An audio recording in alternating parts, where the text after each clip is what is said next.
El Señor está en este lugar. ¿Cuántos lo creen? Esto es una locura para el que se pierde, pero es poder de Dios para los que creemos en esta palabra.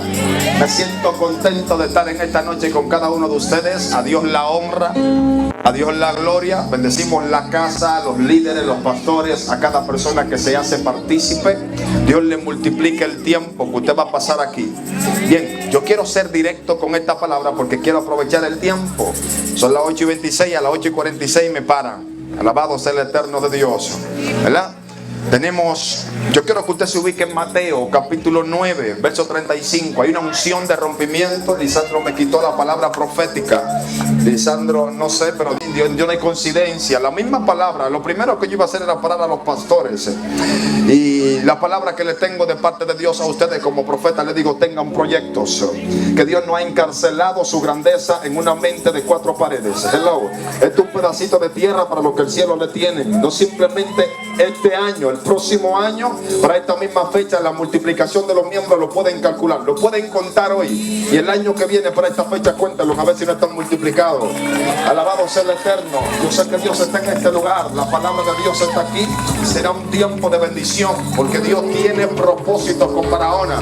Y como dijo el profeta Lisandro, de aquí saldrán profetas, pastores, ministros de Dios.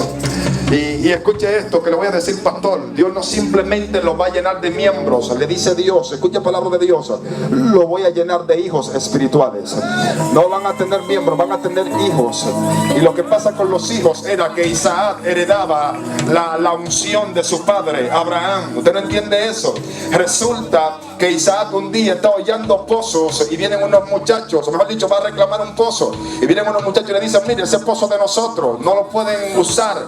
Y resulta que Isaac se va del lugar porque no quiere buscar problemas. Más para adelante va a buscar otro pozo. Le dicen, no, también es de nosotros. Dice la historia que le dicen los cananeos, ustedes no pueden estar aquí. Isaac, por no buscar problemas, va más adelante y decide Isaac, bueno, no quiero problemas con nadie, déjame hollar un pozo. Y en el desierto Isaac comenzó a hollar y de una vez consiguió agua. Lo vieron los cananeos y dijeron, hello, si hollamos se saca agua.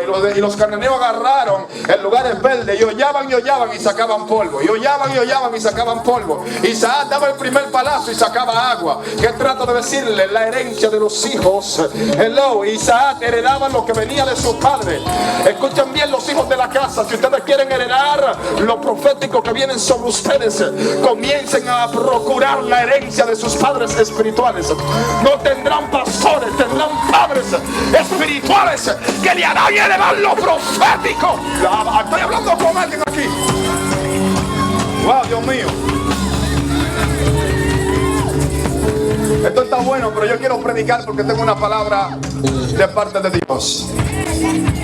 Mateo capítulo 9, verso 35. Leo en nombre del eterno Dios, Padre, Hijo y Espíritu Santo. Recorría Jesús todas las ciudades y las aldeas, enseñando en las sinagogas de ellos y predicando el evangelio del reino, y sanando toda enfermedad y toda dolencia en el pueblo. Y al ver las multitudes tuvo compasión de ellas, porque estaban desamparadas y dispersas como ovejas que no tienen pastor. Entonces dijo a sus discípulos, a la verdad, la mies es mucha, mas los obreros poco. Rogad pues al Señor de la mies para que envíe obreros a sus mies. Siéntese un momento.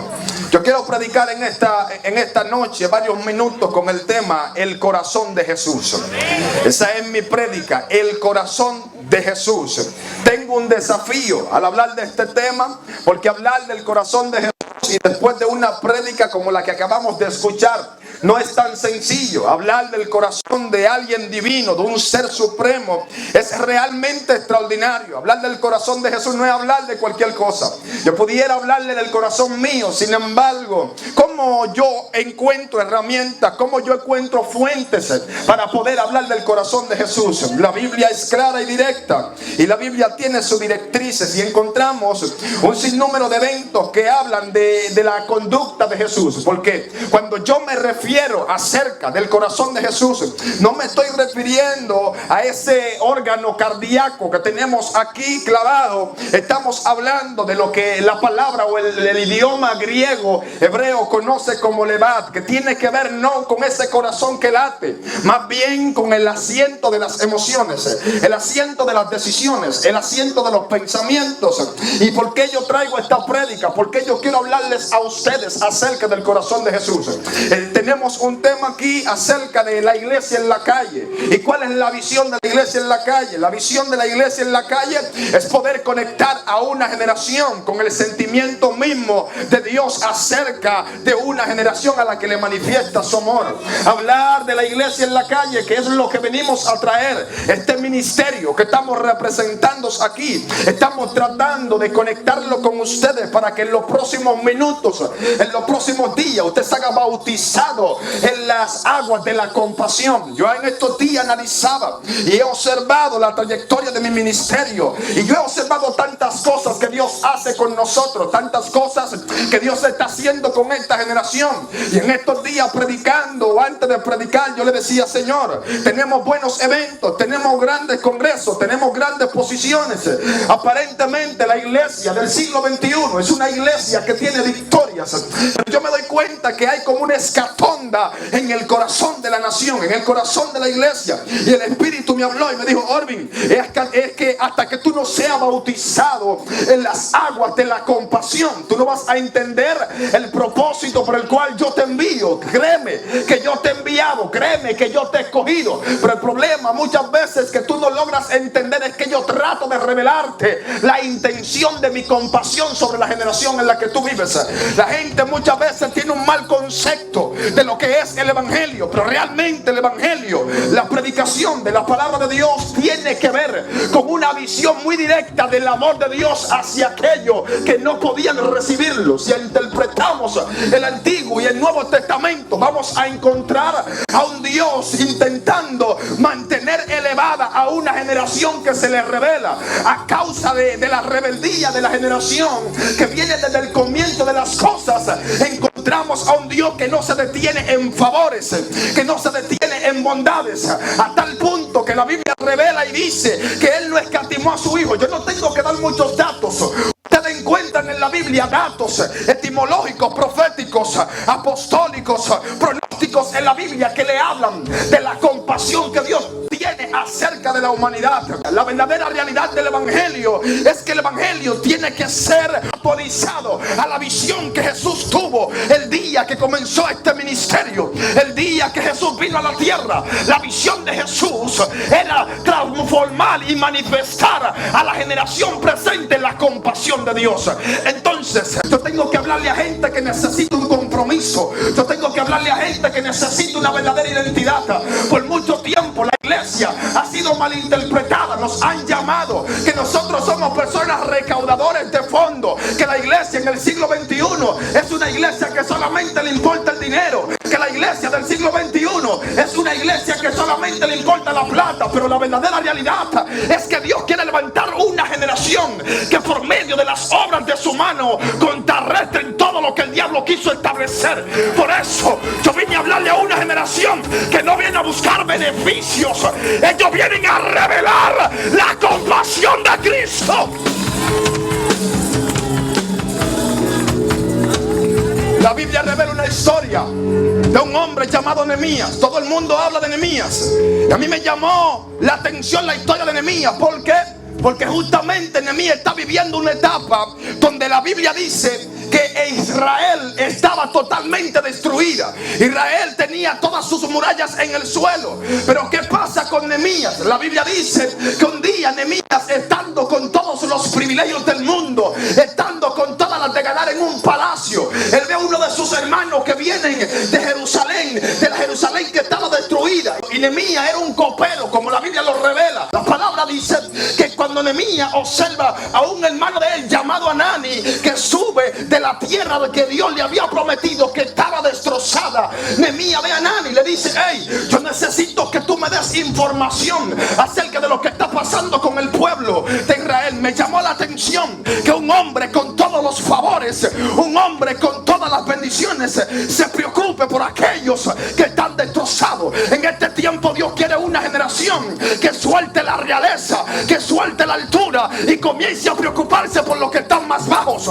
Ahora bien, la Biblia revela que cuando Nehemías le dice a Hanani, háblame de lo que está pasando con el pueblo de Israel allá, dice que Hanani le dice, mira, las puertas están quemadas, las murallas están destruidas, no hay pan, no hay plata. Dice la Biblia que automáticamente Nehemías, escucha esta palabra, Nehemías se humilló, Nehemías cayó en dolor, Nehemías se quebrantó a tal punto que dice la Biblia que Nehemías soltó los privilegios del palacio y descendió para el monte a buscar a Dios. Nehemías bajó de los privilegios a humillarse y a decirle, Dios, ¿qué está pasando con mi generación? ¿Qué está pasando con mi pueblo? ¿Qué está pasando con mis hermanos? Lo que trato de decirle es que hay un hombre que teniendo todos los privilegios, suelta el manto profético, suelta el manto apostólico, suelta el manto de las riquezas y comienza a clamar por una generación que se perdía. Nehemías es el tipo de evangélico que Dios está buscando en el siglo XXI, que no se conforme a las comodidades.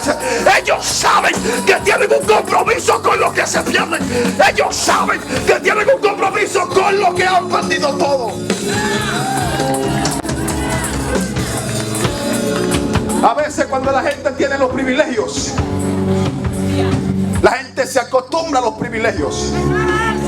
¿Cuánta gente que Dios la sacó de una derrota y hoy se acostumbró a esa vida? La verdadera realidad del evangelio es que Dios está interesado en una generación que sienta dolor por los que se mueren. La realidad del evangelio es que Dios está interesado en una generación que le duela la necesidad del otro. Es muy fácil venir aquí y privar de evangélico lindo y sujetarme una corbata ante el cocote, como decimos los dominicanos, pero el vecino se lo está llevando el diablo. El vecino no tiene comida, el vecino no tiene para la receta, el vecino está defectuoso y a mí se me hace fácil venir y sacudirme el domingo, pero Dios te está diciendo, no me hables lengua los domingos. Desciende a la casa del que te queda al lado, que necesita intervención. Entonces, la verdadera realidad es que tenemos el corazón de un Jesús que dice la Biblia que siendo el rey del todo, la palabra dice que Él era el verbo y el verbo era con Dios. Y dice la Biblia que Él dejó todo su reinado. Dice que se hizo hombre, no escatimó el ser igual a Dios, así lo revela la Biblia.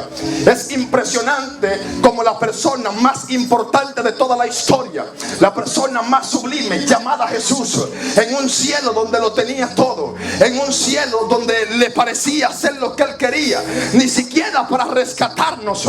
Jesús tenía la necesidad de venir a la tierra. Si Él quería rescatarnos, Él pudiera decirlo con una palabra y todo sucedía, porque es el que tiene todo el poder. Sin embargo, Jesús no lo hizo desde una posición arrogante. Jesús no lo hizo desde una posición desde su poder. Jesús dijo, yo le voy a revelar a esta generación que mi amor va más allá de lo que ellos piensan, que mi compasión no se sujeta a títulos y grandes alcances, que mi compasión a nivel de la condición del hombre se atreve a rebajarse con tal de salvarlos. Entonces yo no entiendo cómo hay hermanitos que ellos saben que ayer estaban involucrados en la droga, destrozados, humillados, vivían en depresión, vivían derrotados, y ahora que están en el evangelio son más comparones que el diablo. Hello, Dios no camina con gente así.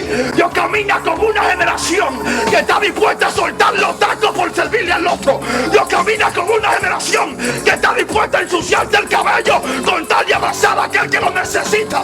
La compasión de Cristo no se sujeta a un traje, la compasión de Cristo no se sujeta a un peinado, la compasión de Cristo se sujeta a entregarlo todo.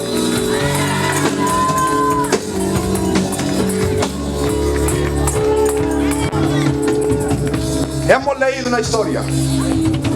La palabra revela en esta historia que Jesús, yendo por las ciudades, va predicando el evangelio del reino. No voy a explicar más nada, solamente eso. ¿Por qué la Biblia dice que el evangelio que Jesús predica es un evangelio del reino. Lo primero que tenemos que analizar es que un reino tiene tres naturalezas. Un reino se rige por tres cosas: un rey, una constitución y un poder. Eso rige un reino. Ahora bien, dentro del reinado, la visión de Dios es convertirnos todos en hijos. Por eso la Biblia revela que en la oración del Padre Nuestro, lo primero que Jesús dice cuando ustedes oren de la siguiente manera: Padre nuestro que estás en el cielo. Lo primero que Jesús revela en esa oración es que tenemos un Padre. Entonces la verdadera realidad es que el reino del Evangelio, la visión de Dios es que nosotros seamos reconocidos como hijos. Ahora hay una gran pregunta. No voy a hablar de la constitución del reino, no voy a hablar del poder del reino. Hay algo que yo quiero llamar la atención. Dentro de un reinado hay varios príncipes. Todo rey que tiene un reinado lo que más desea es tener un hijo. ¿Para qué? Para que sea heredero. ¿Y cuál es la visión del rey? Que sus hijos se multipliquen para que sigan heredando el trono. Ahora bien, ¿qué es lo peor que le puede pasar a un rey? Si analizamos las historias y los contextos de reyes que han pasado y de reinos, nos vamos a dar cuenta que lo peor que le puede pasar a un rey no es que quizás una esposa de la que tiene le sea infiel, no es que quizás una de las amigas lo traicione. Lo peor que le puede pasar a un rey, enseñan las historias, es que un hijo, siendo de su linaje, un hijo cargando su sangre, no se comporte a la altura de la realeza. A través de los tiempos logré leer historias y ver películas, y yo me di cuenta que dentro de la familia de la realeza pasan eventos que son anomalías, que no ordenan la calidad del reinado. ¿Qué pasa? Que dentro de un reinado a veces hay 2 y 3 hijos. ¿Y qué pasa con algunos hijos? Hay hijos dentro del reinado, dentro de la realeza, que no están dispuestos a que los hijos se multipliquen. ¿Sabe por qué? Porque la herencia del reinado se divide. Yo me he dado cuenta, yo leí una historia en estos días donde un príncipe tenía temor de que un hermano que se había perdido volviera. ¿Sabe por qué él tenía temor? Porque él sabía que el hermano que se había perdido era el próximo a ser el rey. Hay gente que no está interesada en que el poder de Dios se manifieste sobre los perdidos, porque ellos saben que esta herencia espiritual hay que repartirla. Yo me di cuenta que la gente no tiene problema con lo que Dios haga en su vida. Hay gente que no quiere ver a los otros aquí porque no quiere dividir la herencia. Cerré. El corazón de Jesús, cerré aquí, está lleno de compasión por los que se mueren. Cuando Jesús veía la multitud, dice la Biblia que lo que vio, cuando vio, ¿qué dice la Biblia? Que sintió compasión por la multitud. Dios no camina con una generación que se hace de la vista gorda. Hay gente que no sabe desprenderse de lo que tiene si Dios no le habla. Hay gente que, sabiendo que el vecino se lo está llevando el diablo, que tiene 3 días que no cocina y está esperando una voz del cielo para dar la comida. Esa no es la compasión de Cristo. Dice la Biblia que cuando Jesús, yo conozco un hermano cerca de allá donde yo vivo, tiene mucha plata. Él dice: si Dios no me habla, yo no doy. Ese no está bautizado en las aguas de la compasión. Hay gente que tiene que Dios hablarle para desprenderse. Sin embargo, hay una generación en este día que yo le vine a profetizar al Espíritu, que ellos no se van a mover por una voz que nunca llega. Ellos saben que Dios le pone a la vista a los necesitados para desprenderse. Necesitamos una generación que deje de ser tan espiritual y comience a desprenderse de lo que tiene. Cuando Jesús vio a la multitud en esa condición, sintió compasión por ellos. Yo te pregunto, tú viniste a decir si Camandi y Ramaquina en esta noche, tú viniste a sacudirte en el espíritu, pero mi pregunta es, hello, tú hablas en lengua cuando tú eres el paralítico que no tiene que comer. Tú hablas en lengua cuando la hermanita necesita la receta. Tú hablas en lengua cuando el enfermo no tiene para echar por adelante. Tú hablas en lengua cuando se lo está llevando el diablo. Hay gente que teniendo los recursos le dice: ven mañana que no lo puedo hacer. Dios no camina como una generación que está fuera de la compasión.